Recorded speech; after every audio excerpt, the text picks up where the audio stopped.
ഉത്തമഗീതം 5. എൻ്റെ സഹോദരി, എൻ്റെ കാന്തേ, ഞാൻ എൻ്റെ തോട്ടത്തിൽ വന്നിരിക്കുന്നു. ഞാൻ എൻ്റെ മൂറും സുഗന്ധവർഗവും പെറുക്കി.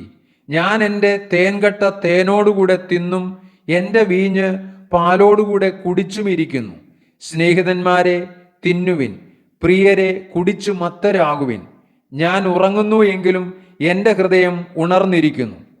വാതിൽക്കൽ മുട്ടുന്ന എൻ്റെ പ്രിയന്റെ സ്വരം. എൻ്റെ സഹോദരി, എൻ്റെ പ്രിയെ, എൻ്റെ പ്രാവേ, എൻ്റെ നിഷ്കളങ്കെ, തുറക്കുക.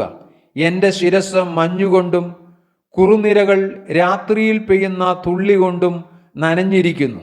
എൻ്റെ അങ്കി ഞാൻ ഊരിയിരിക്കുന്നു, അത് വീണ്ടും ധരിക്കുന്നത് എങ്ങനെ?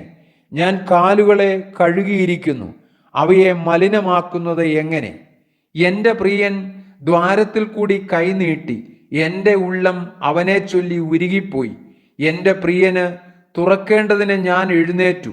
എൻ്റെ കൈ മൂറും എൻ്റെ വിരൽ മൂറിൻ തൈലവും തഴുതുപിടികളിന്മേൽ പൊഴിച്ചു. ഞാൻ എൻ്റെ പ്രിയനു വേണ്ടി തുറന്നു, എൻ്റെ പ്രിയനോ പൊയ്ക്കളഞ്ഞിരുന്നു. അവൻ സംസാരിച്ചപ്പോൾ ഞാൻ വിവശയായിരുന്നു.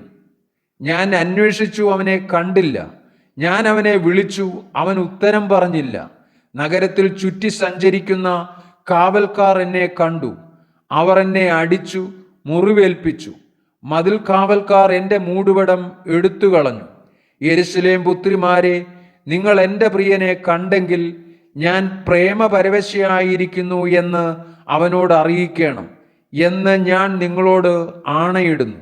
സ്ത്രീകളിൽ അതിസുന്ദരിയായുള്ളോവേ, നിന്റെ പ്രിയന് മറ്റു പ്രിയന്മാരെക്കാൾ എന്തു വിശേഷതയുള്ളൂ? നീ ഇങ്ങനെ ഞങ്ങളോട് ആണയിടേണ്ടതിന് നിന്റെ പ്രിയന് മറ്റു പ്രിയന്മാരെക്കാൾ എന്തു വിശേഷതയുള്ളൂ?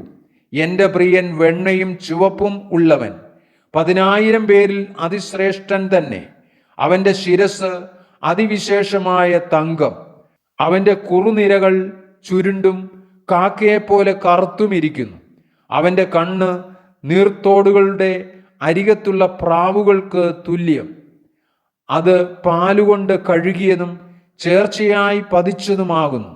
അവൻ്റെ കവിൾ സുഗന്ധ സസ്യങ്ങളുടെ തടവും നറുന്തൈകളുടെ വാരവും.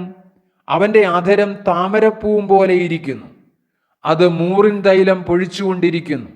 അവൻ്റെ കൈകൾ ഗോമേതകം പതിച്ചിരിക്കുന്ന സ്വർണ്ണ നാളങ്ങൾ.